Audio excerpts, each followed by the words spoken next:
Welcome to another episode of BZG's Talking Shit. My name is Barrett Courtney, and here, joined with me, is my great friend and better co-host, my great co-host and better friend, Henry Montiero. What's up, Henry? How you doing? And we're joined, our guest today is Sock Monkey, who's a real racist piece of shit, who got us in trouble on twitch.tv/baiazonagamers. He's a drinker. He drinks Coca-Cola. What a piece of shit. And if you don't know what we do here on Talking Shit, we'll gather around, and one of us brings in a topic of discussion to talk some shit about. But this week, we're just doing one topic. Ricky's gone. Henry just came back from Paris. We're feeling a little iffy, so we decided to do just one topic for this week. And we usually have 3 days of talking shit, but tomorrow will be replaced by an extra Let's Play Some Shit that you will be able to watch tomorrow. I haven't decided which one it will be yet. But just plan on, instead talking shit, you will get some Let's Play Some Shit, where we do Let's Plays of some fucking video games. The one topic that we have for this week is top 10 favorite video games of all time. Movies. I don't know why I keep saying video games. I'm sorry. Movies. Top 10 favorite movies of all... I've been playing Arkham Knight a lot. Top 10 favorite movies of all time. Yesterday, we did 10 through 6. Today, we are doing 5 through 1, including some honorable mentions. Now let's just jump right into it. Okay. Number 5, Henry, what is your number 5? My number 5 is one of the few movies to ever win all 5 of the major awards at the Academy Awards. Winning Best Picture, Best Screenplay, Best Director, Best Actor, and Best Actress. And that movie is Silence of the Lambs. Okay. And this is the movie where people start calling me a maniac. I don't think so. But Silence of the Lambs is an incredible movie. Yeah.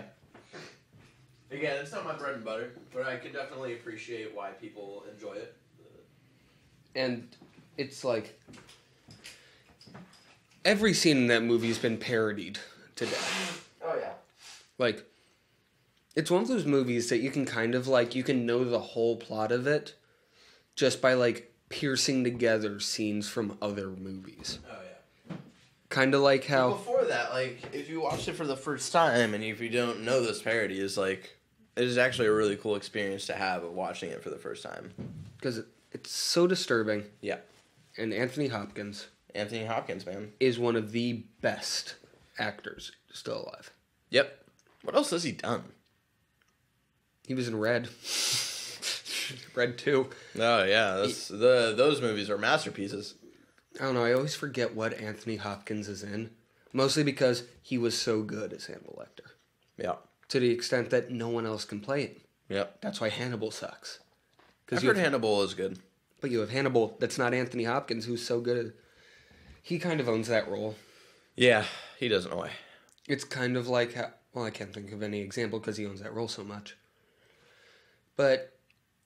it's like replacing Marty McFly. yeah. Like, no one else but Michael J. Fox can play that role. Yeah, exactly. And that's why they'll never do a remake. Oh, got an example. And that's why no one works as Superman is not Christopher Reeve. That's a good one. Because Christopher Reeve was Superman. He was. He looked like Superman, sounded like Superman, felt like Superman. He was Superman. He felt like Superman. Superman. But going back to Silence of the Lambs. So it's like... it's just like... it's such a creepy... like... eerie, just fucking eerie, weird. Desolate almost movie. Yeah. And it's like... the acting in it is just phenomenal from end to end. Because you got Anthony Hopkins, who's just incredible. Yeah. What's the main female's name in it? I have no idea. She's great. I just forget her name right now. Yeah. The guy who plays Buffalo Bill is terrifying. And will always be terrifying. Even if, like, you can't even look at the line, would you fuck me? I'd fuck me hard. I'd fuck me hard. Yep. If you can't even listen to that line without it sounding goofy, that scene is terrifying. Because it was Clerks 2 that really ruined that line. If you've ever watched Clerks 2, have you? Not. Yeah, we talked about our episode yesterday that you just recently watched Clerks. So I was just wondering if you watched Clerks 2 yet. I have not. But once you see that, you'll understand why that scene is ruined for me forever. But it's like the fact that this movie holds up after being parodied in every single possible way. Well, and that's when you know like a movie is good. Usually, is when it's parodied To death. a lot, like to death. Like Star Wars. Yeah, Star Wars. You got other stuff. The fact that with Star Wars, Family Guy had so much material with it that they made 3 specials for each of the movies. That was a little too much. That was overkill, but whatever. It was. The first one was decent. Yeah, I enjoyed Blue Harvest. The other 2 were just like a little too much. Like, yeah, we get it. but it's like, yeah, Star Wars is like that. Planet of the Apes, the original. Yep. Silence of the Lambs. Those are all like movies that Or just so they're so good that they withstand parody. Yeah. Because it's like, you know that they're parodying it out of love because it's so good. Yeah. And so, like, Silence of the Lambs is just an incredible movie that I highly recommend. Not for the faint of heart. No. You don't need to watch it. It's definitely not for the Shimoda kind of audience, you know. Squeamish? Just not into intense situations whatsoever. My number 5. Clerks 2. Clerks 2, no. Birdman. My number 5 is a very special movie. I remember watching this for AP English and knowing all the ins and outs because I was already such a big fan of this movie. Shawshank Redemption. That is just... I can't even explain it. Just watch the fucking movie. To me, that movie's so good that I can't form a connection to it. It's like a Stanley Kubrick movie. Yeah. Because it's like so flawless that you can't really connect to any of it. It's just so good, you just need to watch it. It's again, that was one of the movies my dad had me watch it like at an inappropriate age. But because of that, like I grew up just loving that movie. Even as a kid, like understanding like what was going on and understanding the fucked up situations that go on in that. I don't think there'll ever be a better prison movie. Nope, not really. Than Shawshank Redemption. And That's all I have to say. I'm trying to think of one that could compete. There really isn't one. Just watch it. It's dope. Back to me for number 4. But I do also want to say Morgan Freeman. It's weird to see Morgan Freeman as a sort of young Morgan Freeman. As a youngin'. There's also just like the writing styles, and especially being in AP English and watching it from an AP English point of view of the halfway through the movie, spoilers, the old man who... Oh, that was so sad. At the library, he hung himself, and his suicide note to the other inmates. But then Red being in that situation later on at the same halfway house.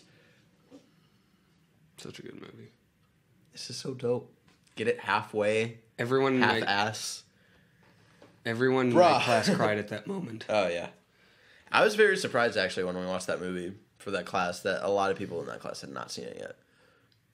I was like, what is wrong with you guys? But anyway, moving on. My number 4? Henry, you're number 4. Again, we're doing top 5 favorite movies of all time. You know I love animated movies about people with mental illnesses. I do know that about you. Huh? I do know that about you. My number 4 is Mary and Max. Mary and Max. I knew this was going to be on your list at some point. You knew it. Mary and Max is one of the most emotional movies I've ever seen. Have you seen it? No. It is incredible. Okay. So for anyone who doesn't know, Mary and Max is a movie about... It's a claymation movie about a little girl who lives in Australia who, with in an abusive family, who almost accidentally becomes pen pals with a man from New York who lives by himself with Asperger's. Like, what? Like, and he discovers he has Asperger's during the course of the movie. Because it takes place over, like, years. Okay. And just, like, the connection that they form without ever meeting. I'm not going to spoil the ending for you. Yeah, I do actually want to watch it. It's been on my list forever. Just, like, the emotional connection that they form and that you form in like almost a triangle with them. It's just like such a powerful experience. Yep. Is what I'm going to say. Because it's like, just like watching this is just like, it moves me to tears. And that ending. I don't have anything to say about it. But I'm excited. You need to watch it. You make me excited to see it. That's all I have to say about it. Because I don't want to spoil it. Okay. Because anything else that I say could be a spoiler. Yeah. Number 4, for myself. Birdman. Yeah, that was your number 8? Yes. Birdman is just, it was my movie of the year. My movie of the year, too. For 2014. And it's also very weird, like, how convenient it is that this movie sort of mirrors Michael Keaton's life in a way. Of being in these really big comic book movies and then sort of falling off the face of the earth. And how almost Birdman the movie is like his play in the movie. Where sort of he's taking a chance on it and he doesn't know how well it'll be.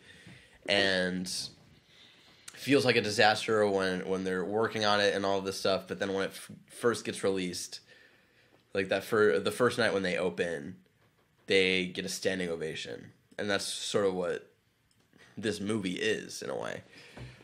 The whole telekinetic thing, the powers, he is obviously not right in the head. That's how I translate it. As in the ending where he flies out, I see it not as much knowing, like, caring about what happened to Michael Keaton, but what's going on in Emma Stone. And that, how I read it is just like, madness will always live on in people who want to be great. And it's sort of switching the focus from him. Like, after he jumps out of the window, it's not about him anymore. It's about her. And and I'm glad that they sort of ended it there.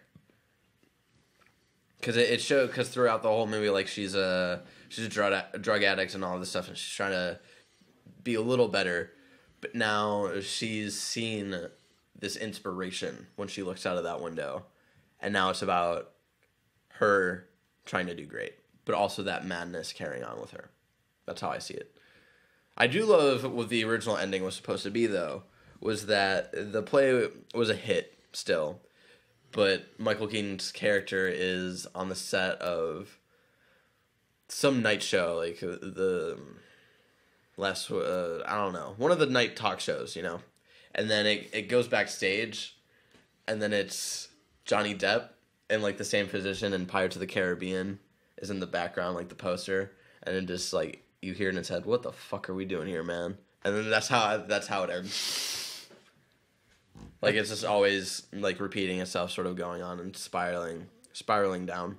Have you heard of the theory that the whole movie is actually like a last dream of Michael Keaton after being stung on the beach by the jellyfish that appear in the beginning? I don't know. It's a movie that's open to interpretation. Yeah, it's definitely a movie open to interpretation. For me, and a lot of people are very fixated on the jellyfish. I see the jellyfish for myself as pain that clings on. And that's what Michael Keaton's character does a lot. He thinks about the past and he thinks about how great his future could have been, and he clings on to all of this shit in the past that's painful for him. And that's how I saw the jellyfish. That's what I saw the jellyfish being in that movie. And that's really about it. And then him finally being able to talk about it with his wife at the end is sort of like, in a way, him being able to let go and just go with the flow. Finally, you know? Again, Edward Norton, fucking hilarious. Who else was in that? I think we talked about everyone that matters. Yeah, everyone that matters. Just great movie, great performances. My movie of the year for 2014. And that's all I have to say about it. Because I really enjoy it.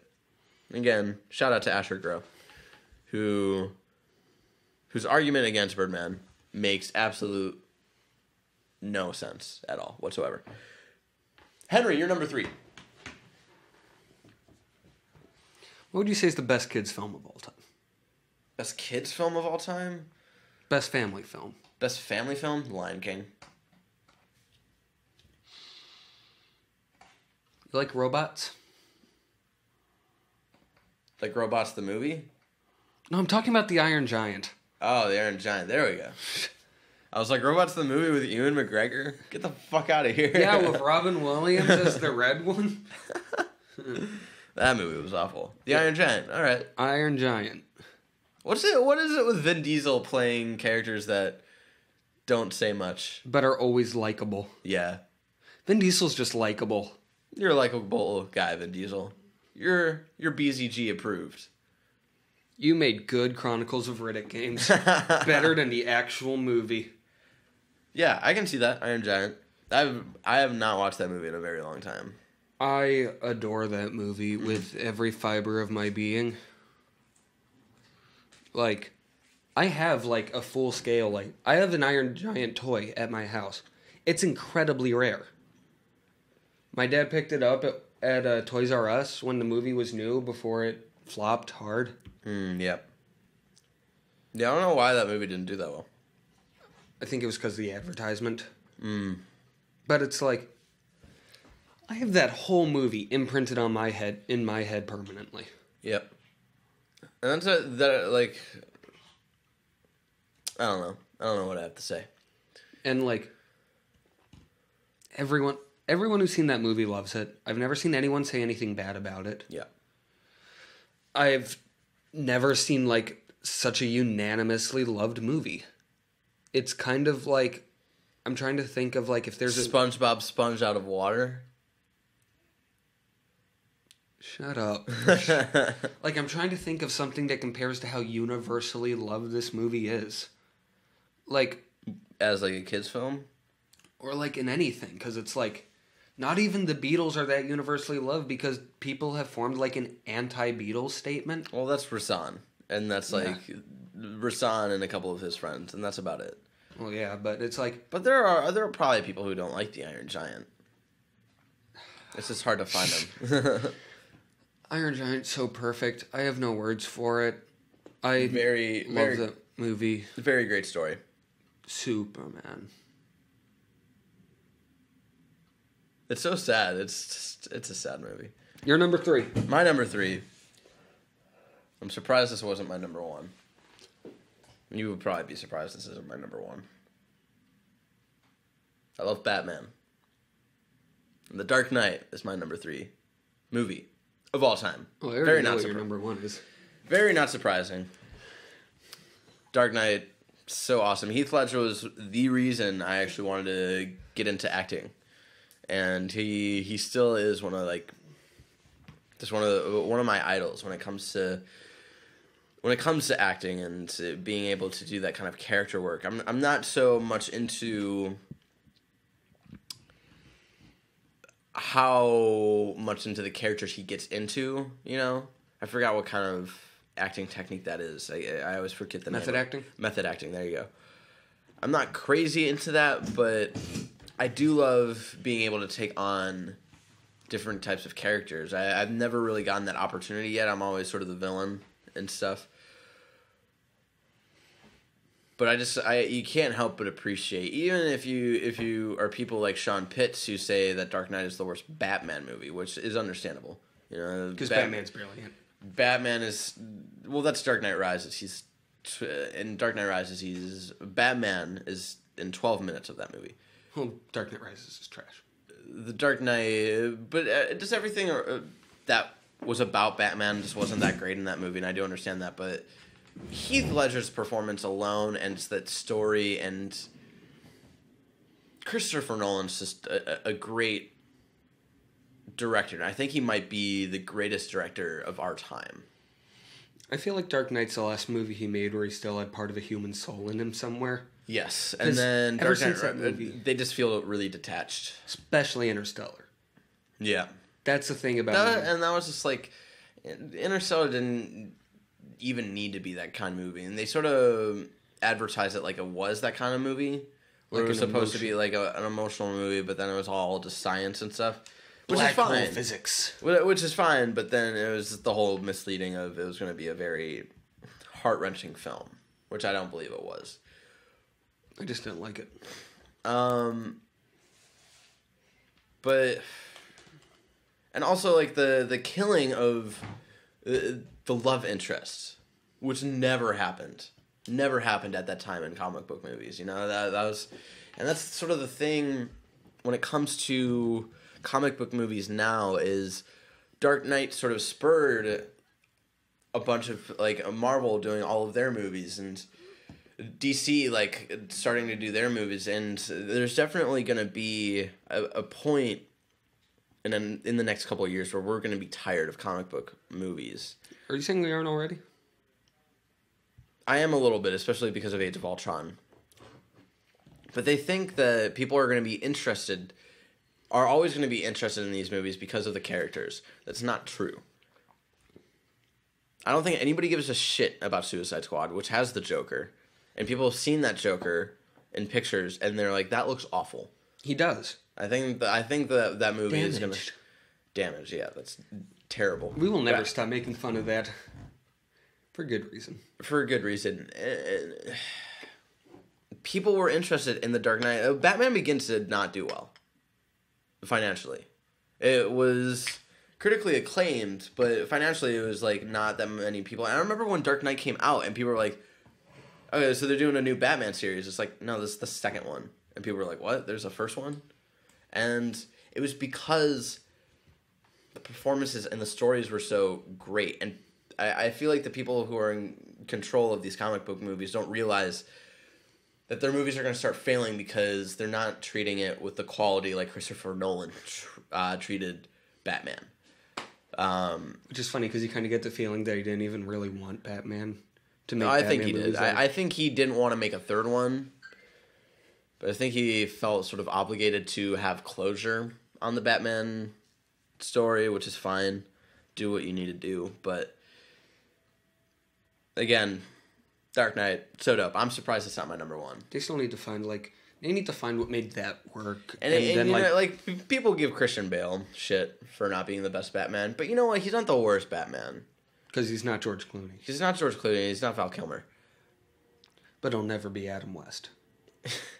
Can he do the Bat-Tusi? But he'll never be Michael Keaton, and that's the thing. And I do not feel confident about Ben Affleck, man. I do not think he's going to do a good Bruce Wayne. I don't think he's going to do a Batman. The thing is that not everyone keeps forgetting the reason why Tim Burton cast Michael Keaton. You need a Batman. You can't see as Batman because that's who Bruce Wayne is. I guess. That's why Michael Keaton worked. But, like, Ben Affleck's face annoys me. But Ben Affleck is, like, someone you can see as, like, being in a Batman suit. I guess.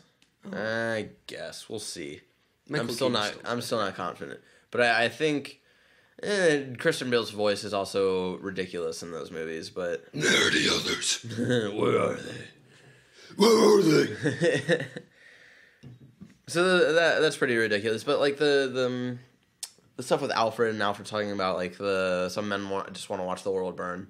Great monologue, great scene. Best line in the movie. Best line in the movie, but also like the whole some die here, some live long enough to see themselves become the villain. Also like a great message throughout the whole... That's another movie that's like so parodied that you could make the whole movie from that, or like so quoted. Yeah. But it's just quoted a lot. That's really it. And it still stands up because of how good those lines are. And I forget the guy who played Harvey Dent / Two-Face in that movie. And I've seen the other movie that I actually like him in is Thank You for Smoking. But besides that, like everything else he's been in, he's not that great in. But he weirdly did Harvey Dent very well, and I think he was perfectly cast for that role. Like how Sebastian Stan was weirdly good as Bucky. Yeah. Even though every other movie he's been in is terrible. It's downright terrible, and people don't realize that because they're just so blinded by fanboyism. Yeah. And it's just an overall great movie. I don't even know what to say anymore about it. I'm just so tired at this point. Dark Knight. Watch that shit. It's dope. Number two. Henry, what is your number 2 favorite movie? Alien. Alien. This used to be my number 1. It used to be your number 1. Recently, something happened in my heart that made me give my number 1 to something else. And we'll talk about that in a little bit. But Alien is probably the best movie ever made. Wow. That's a bold statement. I don't think I agree with that statement, but it is definitely a bold one. I love Alien because it is the perfect summary of how you do that movie right. Very true. Because it's like, never before have I seen a movie and just be like so entranced and terrified by it. Yeah. From the moment that ship lands on that planet, still one of the scariest moments I've ever seen in a movie. As you go in, gets the face hug, or explodes. Yeah. From then on out, you just watch that movie like, oh shit. And, like... I think it's definitely the height of sci-fi horror. Yes. It'll never reach that. And that's directed by Ridley Scott, correct? Yeah. And, like, I'd argue that movie's even better than Blade Runner. Another incredible movie. Yeah, I think Alien's better. Yeah. I'd agree with you. Because I just watch Alien, and all I think is, dear God, I hear something behind me. Because that movie gives me the biggest sense of dread. That's why Judge Dredd? That's the greatest movie of all time. That's the real contender here. You know, Dredd was actually really good. The most recent one. Anyway. I still love you, Henry. Alien Isolation? That game's bullshit compared to this movie. Yeah, like, there's definitely mixed feelings about that game. But it's like, that movie, it's like, even when you finally feel safe at the end. Yep. It's still there. Yep. And it'll always be there. It will. That's why I don't like... In our hearts. I don't like Aliens that much because it got rid of the horror. Yeah. It just became like, it's Bill Paxton with guns. Yeah, exactly. And that's what, like, Terminator 2 did so well. Going back to our last episode for top 10 movies of all time. Because my number 6 was Terminator 2. But they definitely changed the tone of the Terminator movies. But they did it so well. Yeah. I don't think Aliens did that as well. It's because the concept of the Terminator works better as an action movie. Because It's like, you show that the Terminator can be stopped definitively in the last movie. And so like... how do we up the ante? How do we up the ante? We build a stronger one, bring the other Terminator back, and make him fight that one. Exactly. What Alien did? The alien was never, like, truly defeated. Yeah, exactly. It was only defeated through, like, blind luck and all that. And so what the movie did was added more unnecessary enemies and made them weaker. Mm-hmm. Because there's this weird rule in movies where it's like the more opponents there are, the weaker they are as a whole. It's like... It's like... That's why Ultron and his army were just cannon fodder. Exactly. It's like Wolverine versus one ninja, epic fight. Wolverine versus 100 ninjas? Yeah. It's you know how that's going to end. He's going to end with us being disappointed in Hugh Jackman. Yeah. Yep. But it's like Alien got that perfect. Alien... This is one. Delivered all of that perfectly. Yep. And it is the best movie ever made. I think the dumbest movie ever made is Predator versus Alien. Alien versus Predator. Whatever. That movie was shit. That just shows how much I don't care about that fucking movie. It's a piece of shit. What is your number 2? My number 2, very interesting movie here. And I love this because I love who the movie is about, and also a great movie that Heath Ledger is in, and that I really love the work Heath Ledger does in this movie. Is the movie about Bob Dylan. I'm Not There. Interesting. Yep. See, I was thinking Don't Look Back when you were talking about how much you love. Yeah, so Don't Look Back is the documentary. I'm Not There is a movie, and it's sort of about like the 7 different sides of Bob Dylan because he's a very complex person, and the main. Like, it showed Bob Dylan and it glorified him in a way, but it also broke him down to just, like, show how much of a person and a human he is and how much he tried to cover up and hide about himself. There's a moment, like, there's 7 sides of Bob Dylan in this movie, and they're shown in different people. It's, like, 7 different stories of, I forget the woman who plays Dylan. Can you look that up for me? She actually won, I think, the Academy Award that year for Best Supporting Actress. And she plays Dylan when Dylan goes electric. But her character's named someone else. It's something else, but it's... Kate Blanchett? Kate Blanchett. It's closest to the actual Dylan story that we get. And then you've got Heath Ledger sort of being the Blood on the Tracks era of Dylan. You've got... Blood on the Tracks, but also Blonde on Blonde in a way. Like, it's sort of you learn about Heath Ledger's character at the beginning of his relationship with his wife, and then at the end. So it's like starting at Blonde on Blonde and then going into Blood on the Tracks. God, when we do our top 10 albums, you're going to have such a hard time choosing a Dylan album. All right, it's going to be hard to not choose all 7 of the Dylan albums that I like. And that's the weird thing. I don't like all of Bob Dylan, but the Bob Dylan I do like, I fucking love. And it's going to end up being Highway 61 Revisited. No, it's not.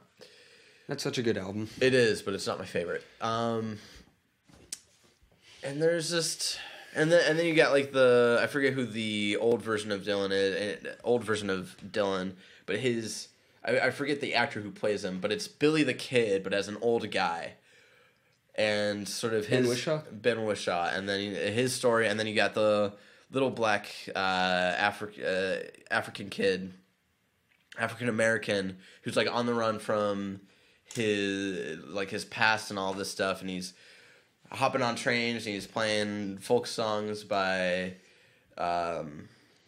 Woody Guthrie and all this stuff, and he's telling stories that are obviously a lie. And that's what Dylan did as his younger years of telling lies about himself and all of this stuff and pretending to be a much older person than he actually was. And then there's always, in every story, there's a moment where their lie gets discovered. And that's what this movie was about, was running away from your past.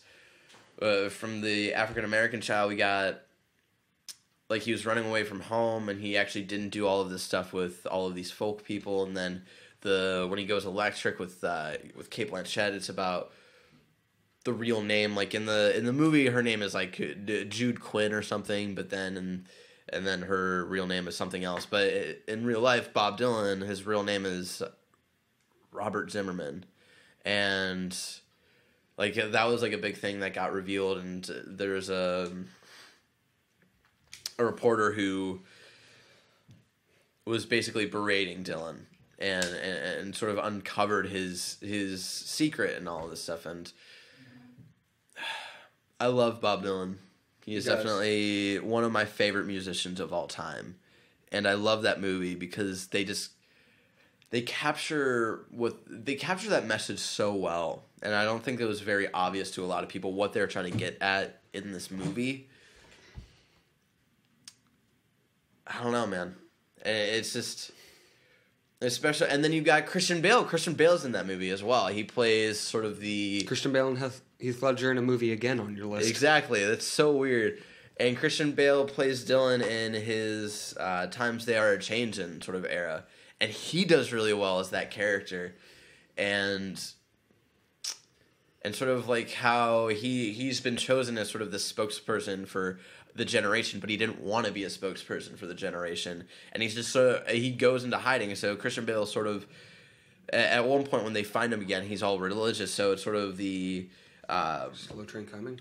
Yeah, Slow Train Coming, where Dylan was getting religious, but also going back to the Times They Are A-Changin' era and forming those two together. And then you've got, I forget this kid's name, and he's sort of the narrator in this movie, where the only thing you see of him is they bring him in for like a questioning or like an interview or something, and it's just sort of a collection of quotes from Dylan that he said in interviews, and he did that perfectly. I think that's Ben Whishaw. That's the kid. I don't know who played Billy the Kid. Was it Richard Gere? I think it's Richard Gere. Ben Whishaw is the guy who actually voiced Paddington in the new Paddington movie. He was also the new tech guy in those 007 movies. He's a up and coming guy, and that was one of the first movies he's ever been in. Was I'm Not There, and he did that so well. And I think the greatest scene in the whole movie is the interview, or like sort of the press interview with Cate Blanchett's character, and right before she had come in and they were hanging out. She was hanging out with like the Beatles and stuff, and they're all high, and it was like really adorable. This is like a little cameo from the Beatles characters. I really love this movie, but the moment is the whole just discussion between Cate Blanchett's character and like the journalist who's always berating her character, and it's great. I love it. Just watch it. Just watch I'm Not There. I love it. Okay, Henry. We're going to do some honorable mentions before we go into our favorite movie of all time. So we're just going to do 3 this time for honorable mentions. Okay, so my first one is I want to give this movie the honorary award for best character in cinematic history. Sonic. No. We actually talked about him earlier, either in this episode or yesterday's episode. Nightcrawler. Jake Gyllenhaal. Yeah, I forget the guy's name, but that character, there's something off about him, and his want for power is... Jake Gyllenhaal nailed that character. Oh, yeah. And that character single-handedly made that movie amazing. Oh, yeah. If they had cast someone else for that movie, no one would have given a shit. Like, the fact that he's just so creepy. Like... But you still, root for him in a way, in a very weird way, where you're just like... But, you're also very concerned about all the shit he's doing to make money, and you're just like, what the fuck? So, that was an incredible movie. And I remember just watching a movie shit.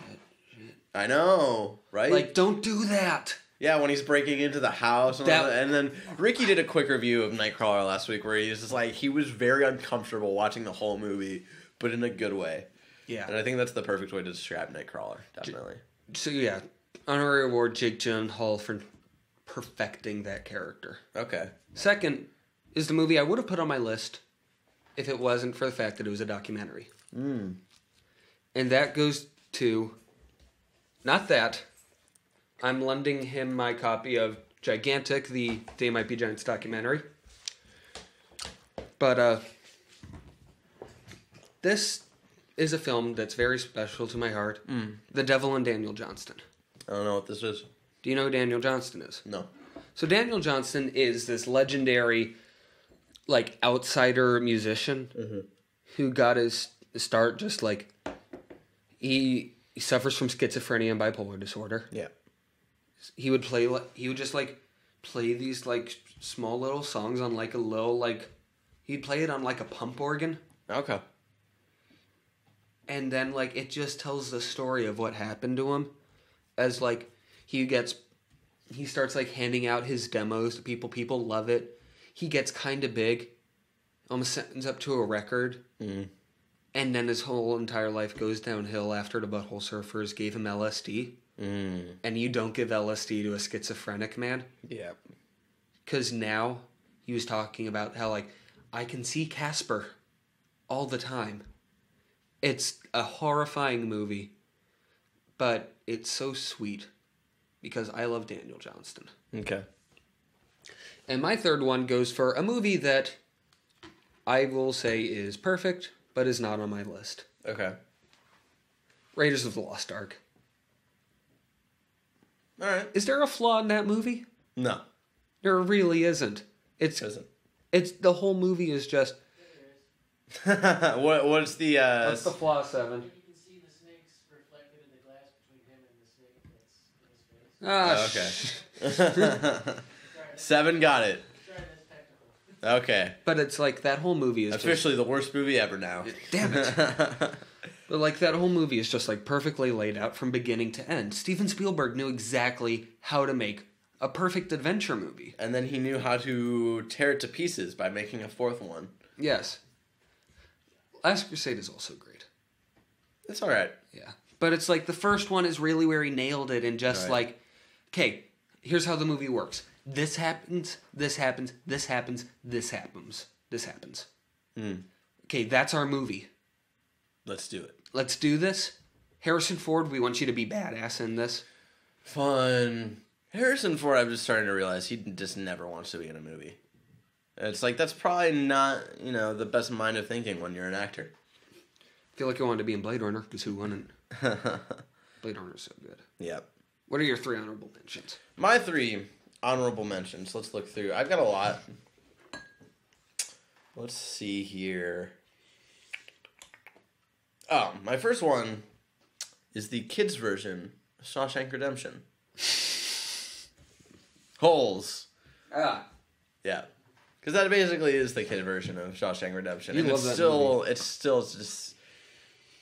But it, like, in a good way, It's not, like, shot for shot or, like, exactly the same story. Like, there's a lot, like, different things in Holes, obviously. But general layout, kid goes to prison or to Camp Green Lake for something he didn't do. Plot involving dirt. Plot involving dirt, and then a friendship bonding between a white kid and a black kid, and then they become good friends and leave the prison at the end. Kids' version of Holes. Or, no, kids' version of Shawshank Redemption. Have you ever seen the kids' version of Raiders of the Lost Ark? No, is it terrible? No, it's kind of amazing because it's just like these like 12-year-old kids made a shot-for-shot version of Raiders of the Lost Ark. And it's just incredible and adorable. And you know that monkey that the guy has at the beginning? Yep. It's a puppy. Oh, nice. But then the puppy dies. Oh. So yeah, Holes, just really, I think it's one of the best kids' movies of all time, to be honest. But when it comes to live action. Someday you and Ricky are going to make me watch that. Yes, someday. I watched it recently, so I don't want to watch it for another while. My second honorable mention, I don't know which one I want to talk about. We'll talk about this one. Akira. Akira. Akira! Best anime of all time? Best anime of all time. So dope. Oh. I remember watching, that was another movie watched way too young. I was probably like 4 when I first watched that movie. Just did the last scene make you go, Gah! No, not even the last scene. The scene where he's like hallucinating in the dream and the toys are coming alive and all this stuff. And oh my god. And then where it's like the arm like gets really big and he starts getting really big and the planet like When you get a bad connection over the phone, Tatsuo! Karara! Funny thing about like the voice acting in that is just ridiculous, but man. Yeah, that's the thing. Like, it's such a good that's the movie. thing It that needs a gets better, like, dubbing. Yeah. But it's okay. I forgive it. It's charming. It's it's a try, and like the detail that goes into that movie. What's your favorite North American country? Canada! And your third honorable mention? My third honorable mention.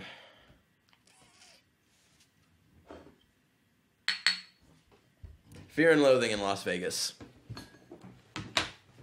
Johnny Depp. That's all I gotta say. This is backcountry. This is backcountry. Just that book I really love. I actually bought it recently. I remember having it from the library and reading it before I actually watched the movie and really enjoying it. So I'm glad that I own it now. And it's just such a weird movie, but each time you watch it, it starts to make a little more sense. And again, we would watch it all the time when we would get like more and more high while we watched the movie, while they get more and more high. So it just made less and less and less and less sense. But now that I'm watching it as like an adult who doesn't partake in those kinds of things anymore, I'm starting to understand the message and what they're trying to get at. I think the most overused quote from that movie, though, is too weird to live, too rare to die. I do appreciate that message, but I have to go back and watch. And Isn't that the name of a Panic at the Disco album? that is the name of a Panic at the Disco album. It's because they're from Las Vegas, so they thought they had the right to use that quote to name one of their shitty albums. Panic at the Disco used to make good music. Or When you did used that to make happen? fun music. you made a I Write Sins Not Tragedies. We like that song even though we know we shouldn't. You made a decent And I album. think like one of the the best parts in that movie is like the whole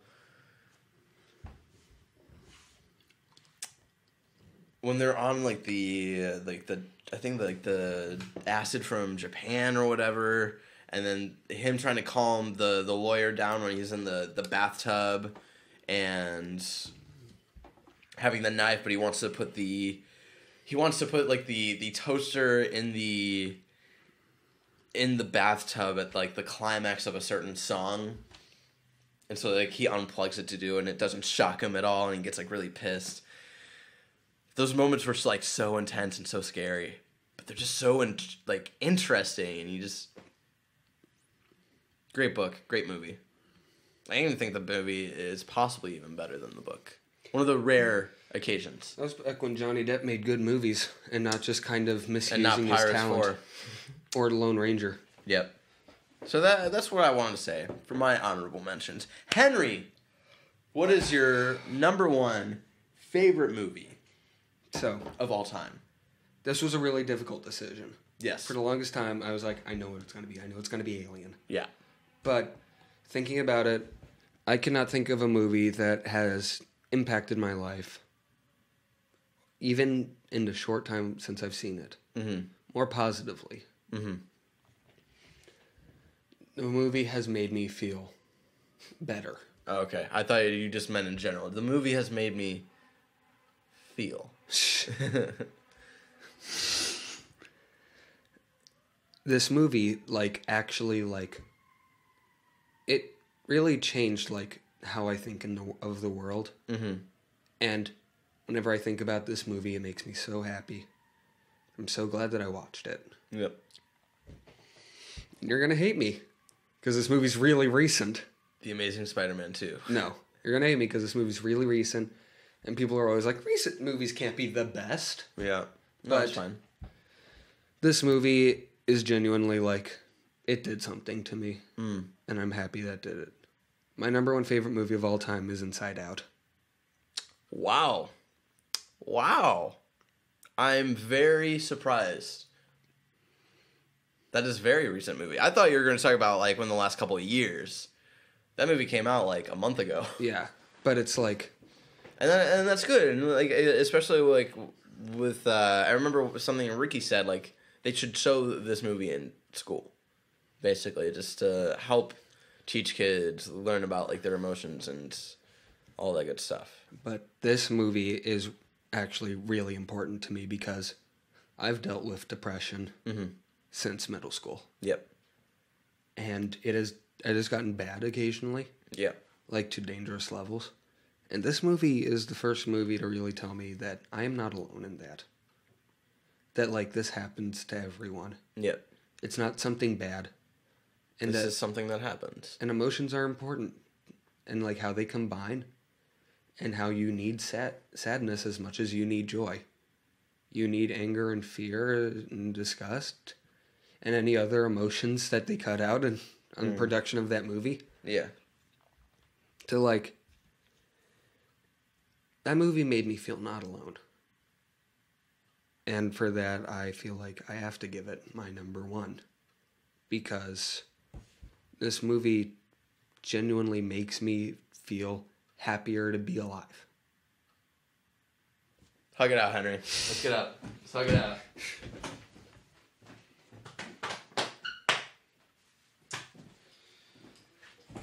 I've yet to see Inside Out, but I'm excited to see it. I've heard a lot of good things about it, and I'm glad you really enjoy it. Do you want to continue? Do you have anything else to say about it? That's it. That's it? I'm glad I saw this movie. I'm glad you saw it too. Of every other movie, I'm like, it's a good thing I saw that movie. And Wow, this one, Sock I'm like, Monkey, that was very insensitive. We were having a touching moment. Come on, Sock Monkey. Piece of shit. And Okay. it's like, this movie is like, I am happy that I saw this. That it's not going to go well on the capture. Boom. Yeah, if you just heard a very loud noise, Henry just punched the microphone. And now I already know your number one. My number one movie has not actually changed. I know this was my number one movie on my Tumblr site. My number one movie of all time is very obvious. Man of Steel. Yes. Yeah. Yeah. Nah, fuck that. It was Star Wars Empire Strikes Back. There we Boom. And it's very weird because this is the only, like, I love a lot of franchises, like Harry Potter and all this. Harry Potter didn't even make it onto my top 25. Because when you look at it, the Harry Potter movies aren't that great. The third one, if any had made it up, would have made it up here. It would have been number 3 because that is actually a good movie. That is a great movie. But man, Star Wars, Episode 5. And it was like, that's just like, watching that movie was like one of my first memories as a child. You know, and the connection I have, like, with my dad watching that movie, you know, with my grandpa, and just family in general, and, like, my friends, and people. Star Wars is one of those things where you think it's universally loved, but then, like, a lot of people don't like, or have never watched. That's the so weird original to me. And that is, like, one of the, like, Batman, I can understand. If you haven't seen the Christopher Nolan films, fine, I get that. You haven't seen Terminator, fine, whatever. You haven't seen the original Star Wars movies? Those are our culture. What the fuck life are you living? Like, and like, I've never seen most of the original Disney films, and that's ridiculous to me. Yeah, going back, Disney movies before the Golden Age do not hold up whatsoever. Like in Snow my White personal, in my personal opinion, I don't think those kind of movies hold up as Is well. Golden Age like a Little Mermaid, Lion King? Golden Age, like Little Mermaid, Lion King. I think the last one you'd put in there is like Pocahontas. Pocahontas is not a good movie. I enjoy it. You know what's funny? You know what's actually my favorite Disney movie? You're never going to believe me when I say this. Inside Out. Doesn't count. It's Pixar. But Disney owns Pixar now. And Disney owns Star Wars. Okay. My favorite Disney movie is Hercules. Hey, Hercules is just ridiculous. And again, that's like just a I love that generational thing. There's a good episode, I forget what I was watching, where they're talking about your favorite Disney movies are definitely different depending on the age that you are. There's no one generally main loved Disney movie. Well, And Lion it's- King in a way. No, if you ask recent kids who've watched that movie, like, they think Frozen is better. You know, they think, and that hurts my brain. But whatever. Frozen gets worse the more that I think about it, Yep. and how little, like, there's no forward motion in the plot. And then how it's like a huge, like, Lion King, I'll give you credit. Yeah, it was a ripoff of Hamlet, but it was, like, supposed to be that, you know? Well, it's It was- more of it a was- retelling. Yeah, it's like a retelling of Hamlet. And then Frozen was just, Nothing. it was literally the Lion King with humans.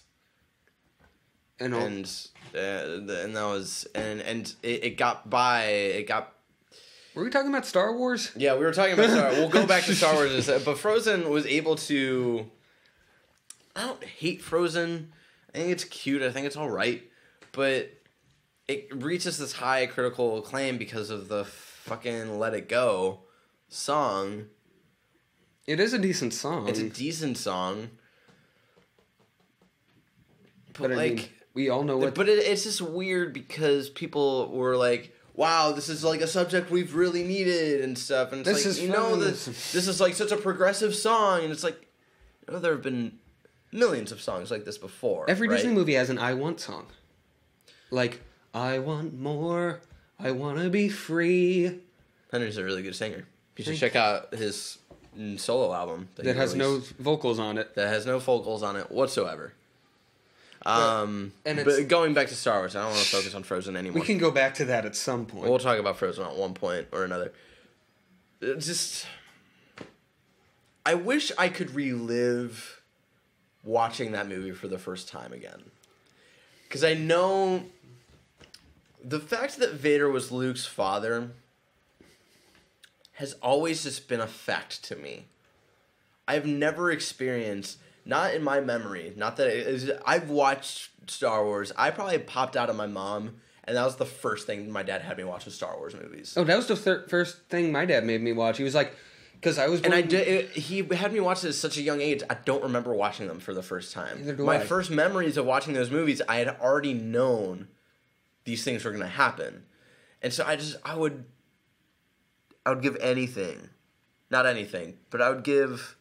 A lot. I'd give a lot to relive not knowing what's going to happen in that movie because it's just so perfectly well told. And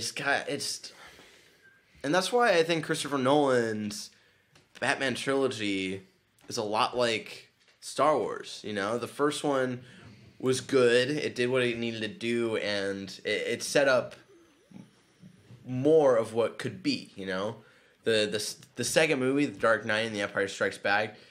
Great storytelling, very, like, a big downer, a lot of unexpected turns, and ends on this really fucked up note, you know? And the third one is good. A lot of commercialism in this third one. It's good, but it feels worse because it's not. Good.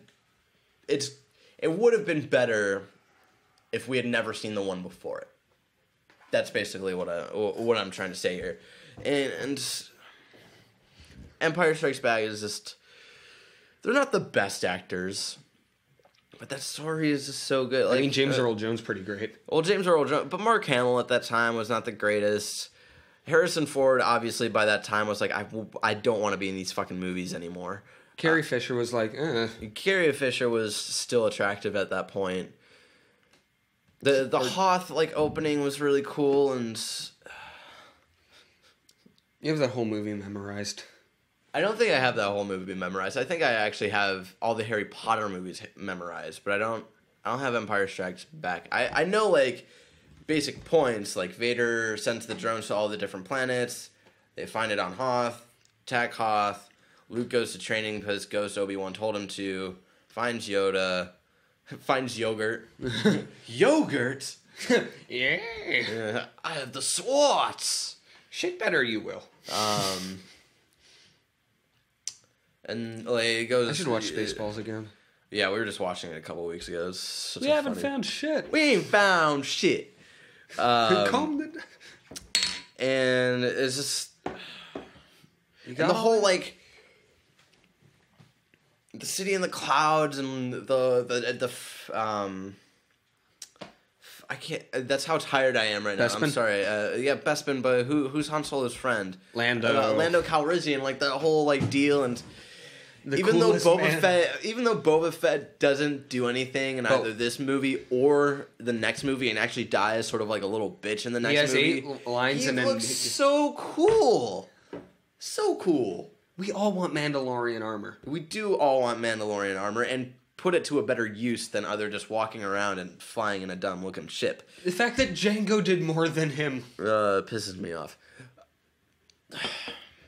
And like the torturing Han, and then like having Luke come back, and then Luke fighting Vader, and you thought Luke was ready, but he's still like not ready whatsoever, and just the "I am your father" part, man. And knowing what was originally that line makes it even cooler. Was I killed your father. No. Well, the Obi-Wan killed your father. exactly, and that's what Obi-Wan said in the fourth one is that Vader killed your father. The original line in that movie was Obi-Wan killed your father, and that's what everybody else thought it was. And they changed it at the last minute. The only people who knew about it was James Earl Jones, Mark Hamill, and the guy who was there to shoot it, like the guy who was there to record it. And then they took that in place of the Obi-Wan killed your father. And so literally everybody, except for George Lucas, Mark Hamill, probably some of the producers, and James Earl Jones, was surprised as fuck. Except for German people. Because it... Wait, His name isn't is- it Dutch? or Dutch. I don't know. Because his name is Dark Father. But I don't know if they originally planned that. I don't know if George Lucas was really looking that far into the future. He says he said he wrote like the whole story like within a couple of years. I don't believe that for shit, to be honest. And I actually think George Lucas is a big piece of shit, and that's why Episode 5 is so good, because it wasn't his film whatsoever. You know, he wasn't directing it. Did you know Frank Zappa almost did the soundtracks to the original? Oh, that was interesting. That would have been incredible. That would have been interesting. And apparently, David Lynch was supposed to direct at least one of them. I don't know how I feel about that. Would have been great. And that's why I'm really excited for Episode 7, because Lawrence Kasdan is coming back. But the thing that makes me worried about Lawrence Kasdan coming back, the one notable thing that he has written and directed in between Empire Strikes Back and Episode 7 is what? Happy Feet. Even worse. Pebble and the Penguin. Even worse. What? The Bodyguard. And I will always love you. You know, suddenly that scene in The Simpsons where Homer Mark carries Hamill. out Mark Hamill suddenly makes way more sense. Well, also, the guy Homer got like the training from that like bodyguard guy. That is voiced by also Mark Hamill. That's amazing. Because I have like the season 10 like set, and they do like the commentary on it, and Mark Hamill's part of that commentary, and they make him do that voice again as well. Mark Hamill seems like the coolest guy. He's the coolest guy. He gives no fucks, and that's pretty much it. That is our favorite movies of all time. There's not much to say here, folks, and what I want you to do is leave your top 10 favorite movies of all time down in the comments. And what did you think of our top 10 movies? You can comment on that as well. Disagree, agree with us. I don't know what else to say. I'm exhausted again. Oh my god, it's almost 4 o'clock. Jesus shit. We have been here for a very long time.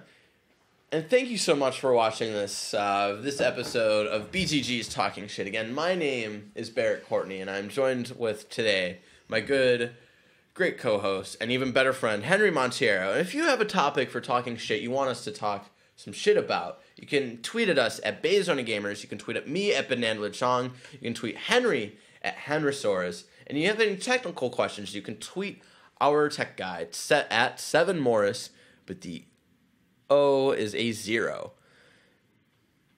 Yes. And until next time, guys, and just to let you know, Talking Shit episodes usually come out every Tuesday, Wednesday, Thursday. But today is Wednesday, the day you're seeing this.